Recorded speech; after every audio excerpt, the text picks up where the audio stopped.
बिस्मिल्लाहिर्रहमानिर्रहीम अस्सलाम वालेकुम। अप्लाइड मैथमेटिक्स का लेक्चर नंबर है 5। लास्ट जो लेक्चर था उसके अंदर हमने जो पार्शियल फ्रैक्शन का केस नंबर 4 था उसको स्टडी किया था, उसको पढ़ा था कि क्वेश्चन नंबर जो 4 था उसमें ये था कि आपके पास अगर इरेड्यूसिबल और नॉन रिपीटेड रिपीटेड अगर रूट्स आ जाए तो उसको आप कैसे हल करोगे। तो सेम तरीका था, लेकिन सिर्फ क्या है कि उसके अंदर एक टर्म और बढ़ जाता था इरेड्यूसिबल फैक्टर का। ठीक है, इरेड्यूसिबल फैक्टर को जब आप पार्शियल फ्रैक्शन में आप कन्वर्ट करते थे तो उसके अंदर जो पार्शियल आपके जो नंबर ऑफ पार्शियल जो फ्रैक्शन थे वो थोड़े इंक्रीज हो जाते थे। तो अगर उस तरह का अगर कुछ सिनेरियो आ जाता है तो आप उसको कैसे हल करोगे, वो हमने लास्ट लेक्चर के अंदर पढ़ा था। ठीक है, तो उसमें एक सवाल था क्वेश्चन नंबर 3। एक बच्चा था, उसने कहा था कि वो समझ नहीं आ रहा, तो उसको जब हल कर लेते हैं देखते हैं कि कैसे ये हल होगा। तो सवाल ज़्यादा कोई मुश्किल नहीं है, सिंपल है, लेकिन इसके अंदर कंडीशन ये है कि हमारे पास जो रूट है वो इम्प्रॉपर आ गया। ठीक है, जो सॉरी फ्रैक्शन फ्रैक्शन है वो इम्प्रॉपर आ गया। कैसे? अगर हम यहाँ देखें, इसकी पावर 4 है न्यूमिनेटर की, और डिनोमिनेटर की जो पावर है वो है, तो इसके अंदर जो हमारे पास अब देख कंडीशन है वो बन रही है प्रॉपर की। कैसे? यहाँ पे अगर इसको हम ओपन करेंगे तो इसकी पावर 2 बनेगी, हाईएस्ट पावर, और यहाँ हाईएस्ट पावर 2, 2 और 2 पावर हो गई 4। यहाँ भी पावर 4 है और यहाँ भी पावर 4, यानी कि न्यूमिनेटर में भी पावर 4 है और डिनोमिनेटर में भी पावर 4 है। अगर इस तरह का कोई केस आ जाता है तो उसके अंदर हमारे पास फिर जो हमारा रैशनल फ्रैक्शन है वो इम्प्रॉपर बन जाता है। तो इम्प्रॉपर के लिए हमने कंडीशन ये पड़ी थी कि इम्प्रॉपर अगर फ्रैक्शन आ जाता है तो उसमें हम फिर क्या करेंगे, डिवीजन करेंगे। तो डिवीजन के लिए पहले इस ब्रैकेट को ओपन करेंगे, ये यहाँ पे परफेक्ट स्क्वायर का फार्मूला लगेगा, ये ओपन हो गया, इसको एज इट इज़ लिखेंगे। इन दोनों ब्रैकेटों को हम मल्टीप्लाई करेंगे तो हमारे पास इस तरह का पॉलिनोमियल मिलेगा हमें। मल्टीप्लिकेशन के बाद हमें x power 4 plus 2 x square plus 3 x 2 x cube plus 4 x plus x square plus 2, एक एक्स स्क्वायर ये और ये दो, ये तीन एक्स स्क्वायर बन गए, plus 2 x cube plus 4 x plus 2। ठीक है, अब इसको रीअरेंज करके लिखेंगे तो पहले हाईएस्ट पावर, फिर उससे कम, फिर छोटी और फिर कांस्टेंट। इसको हम क्या करेंगे, अब हम इसको क्या करेंगे, यहाँ पे डिवीजन करेंगे। डिवीजन के लिए हमें इस 2 को मल्टीप्लाई करवाना पड़ेगा, क्योंकि यहाँ पे एक्स पावर 4 है और यहाँ पे 2 एक्स पावर 4 है। तो यानी कि क्या चीज़ मल्टीप्लाई करवानी पड़ेंगे, सिर्फ 2 कोफिशिएंट जो है वो मल्टीप्लाई करवाना पड़ेगा। 2 जब मल्टीप्लाई करवाएंगे ये बन जाएगा 2 एक्स पावर 4, ये बन जाएगा 4 x cube plus 3 to the 6 x square plus 4 x plus 4 to the 8 x plus 4। ठीक है, और ये कुछ इस तरह की यानी कि जो सेम पावर वाली है उनको एक दूसरे के नीचे रख देंगे तो हमें ये मिल जाएगा -7 एक्स क्यूब। ये दोनों कैंसिल हो जाएंगे, यहाँ इन सब की सैम्पल्स चेंज हो जाएगी। -7 x cube -6 x square -4 x -4 ये मिलेगा। तो 2 होल -7 एक्स, यहाँ पे माइनस है सब के अंदर तो माइनस कॉमन ले लेंगे तो माइनस यहाँ पे आ जाएगी, ये तो ये सब सारे पॉजिटिव हो जाएंगे और इसको हम एज इट इज़ रख लेंगे। अब हमारे पास एक टर्म न्यूमिनेटर में जो है वो पावर जो है वो कम हो गई है और डिनोमिनेटर की पावर जो है वो ज़्यादा है, तो ये हमारा प्रॉपर फ्रैक्शन बन गया है।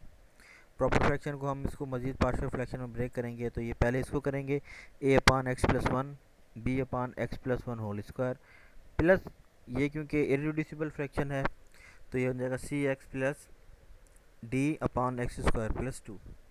एलसीएम लेंगे। ठीक है, इसका एलसीएम लेने के बाद जो है वो ये सारी कैंसिलेशन हो जाएगी, ये इन दोनों की कैंसिलेशन हो जाएगी और ये इक्वेशन जो है वो इस तरह की बनेगी। ठीक है, x की वैल्यू 1 पुट करेंगे, x + 0, क्योंकि ये दोनों जो हैं इन दोनों में से कोई एक वैल्यू जो फाइंड हो जाएगी, क्योंकि x के अंदर हम अगर -1 पुट करेंगे तो जाहिर बात है जिसके नीचे हाईएस्ट पावर होगी उसी की वैल्यू फाइंड होगी। तो x की वैल्यू इस इक्वेशन में -1 पुट करेंगे तो हमें b की वैल्यू बनेगी -1/3। आप इसको पुट करके देख लीजिएगा तो इस सेम आपको वैल्यू मिल जाएगी।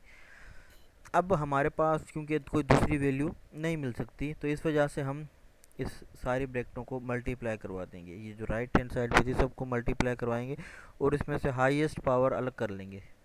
जो हाईएस्ट पावर वाले होंगे उनको कंपेयर करना स्टार्ट करेंगे। सबसे पहले करेंगे कंपेरिजन एक्स क्यूब का, क्योंकि हाईएस्ट पावर यहाँ पे एक्स क्यूब है, ए के साथ एक्स क्यूब है, सी के साथ एक्स क्यूब है। और a plus c is equal to right left hand side पे जो है वो 7 है, 7 है का कोफिशिएंट है, तो इज इक्वल टू 7। अब एक्स स्क्वायर को कंपेरिजन करवाएंगे, यहाँ a के साथ भी है एक्स स्क्वायर, b के साथ भी है, c के साथ भी है, और c के साथ 2c बन जाएगा क्योंकि ये 2 है, और d के साथ जो है वो सिंपली 1 है। तो a plus b plus 2c plus d is equal to left hand side पे एक्स स्क्वायर के साथ जो कोफिशिएंट था वो था 6, वो लिख लिया। x के लिए हम करवाएंगे, लेफ्ट हैंड साइड पे 4 है, राइट हैंड साइड पे 2a और c और plus 2d, 2a plus c plus 2d is equal to 4। Constant करवाएंगे, अब कांस्टेंट क्योंकि कांस्टेंट भी हो सकता है ना, यहाँ पे अगर आप देखें तो ये कांस्टेंट भी है, यहाँ भी है और यहाँ भी कांस्टेंट है, तो a के साथ कांस्टेंट है यानी कि ये 2a plus 2b plus d is equal to 4a, 2a plus 2b plus d is equal to 4। ये हमारे पास चारों की चार इक्वेशन मिल गई। अब कोई भी एक ऐसी इक्वेशन नहीं है जिसके अंदर हमें कोई मतलब यानी कि b को अगर मैं पुट करूँ तो कोई दूसरी वैल्यू मिल जाए। यहाँ पे a और c दोनों नहीं है, यहाँ पे सिर्फ b है, यहाँ पे इनमें से कुछ भी नहीं है, और यहाँ पे भी b है। तो यानी कि कोई भी अगर 3 टर्म है जैसे कि यहाँ है, तो यहाँ पे 2 वैल्यू होंगी तो हमें d मिलेगा, अदरवाइज नहीं मिलेगा। लेकिन मसला ये है कि सिर्फ हमारे पास एक ही है। इक्वेशन 1 को इस्तेमाल करते हैं, a is equal to 7 minus c, a is equal to 7 minus, क्योंकि 7 है c को सिर्फ ले जाएंगे तो माइनस सी बन जाएगा। Put in from equation 1 put in equation 2 and 3 we get, equation 2 और 3 के अंदर जब हम ये पुट करेंगे a की जगह पे 7 माइनस 2c, यानी कि यहाँ पे a निकल जाएगा सिर्फ c रह जाएगा, यहाँ पे भी a निकल जाएगा सिर्फ c रह जाएगा, तो हमें कुछ ये शेप मिलेगी, b plus c plus d is equal to -1, और दूसरी इक्वेशन से minus c plus 2d is equal to -10। इनको नाम दे दिया हमने 5 और इक्वेशन 6 का। अब हम क्या करेंगे, इक्वेशन 5 के अंदर b की वैल्यू पुट करेंगे। इक्वेशन 5 के अंदर b की वैल्यू पुट की तो हमें क्या मिला, ये b की वैल्यू जब यहाँ पुट करोगे आप तो ये b है -1/3 के, -1/3 के, तो इस इक्वेशन 5 में जब पुट करोगे -1/3 तो इस साइड चला जाएगा तो +1/3, इन दोनों का एलसीएम लोगे तो आपको ये आंसर मिलेगा। ठीक है, एलसीएम लेने के बाद आपको ये -2/3 आंसर मिलेगा, यानी कि इसका नाम हमने दिया इक्वेशन 7। अब अगर आप देखें तो इक्वेशन 6 और इक्वेशन 7 के अंदर जो है वो दोनों कोफिशिएंट जो हैं वो एक जैसे हैं। ठीक है, अब इन दोनों को ऐड करवाएंगे, ऐड इसलिए करवा रहे हैं क्योंकि ये माइनस का है ये प्लस का है, ये हो जाएगा कैंसिल। एडिशन इसलिए करवा रहे हैं क्योंकि यहाँ पे ये माइनस है और ये प्लस है, तो ये हो जाएगा कैंसिल, सिर्फ d बचेगा, 2d plus 1d is equal to 3d is equal to, अब ये वाली जो चीज़ है ये एलसीएम होगा क्योंकि -10 प्लस -2/3, ये जब आप इसको एलसीएम लोगे अगेन तो आपको -32/2 मिलेगा, यानी कि 3 यहाँ पे डिवाइड हो रहा है, मल्टीप्लाई हो रहा है यहाँ पे आके,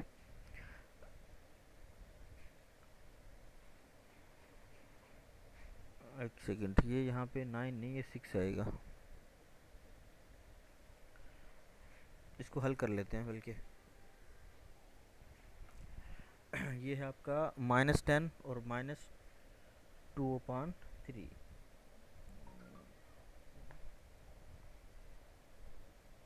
-10 -2/3, ठीक है, तो ये हो जाएगा 3 -30 -2 -32/3, ये बन जाएगा। अब डी वे की वैल्यू बनेगी -32/2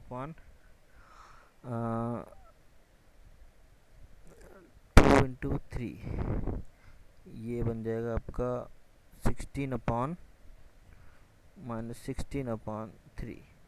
ठीक है, तो यहाँ पे ये जो है वैल्यू इसमें थोड़ा, अच्छा 3 है, सॉरी नहीं 3 का नहीं जाएगा, ये 3 टू द ये 6 हो जाएगा।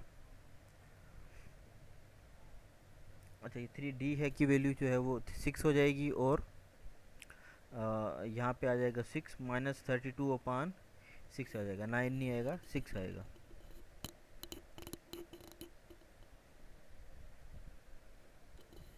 नहीं नहीं सही है, 9 ही आएगा क्योंकि ये 3 आएगा यहाँ पे, सही, यहाँ पे 2 नहीं है, ये 3 है आपका, क्योंकि ये एलसीएम में तो 3 था ना, इस वजह से ये आ जाएगा आपका 3।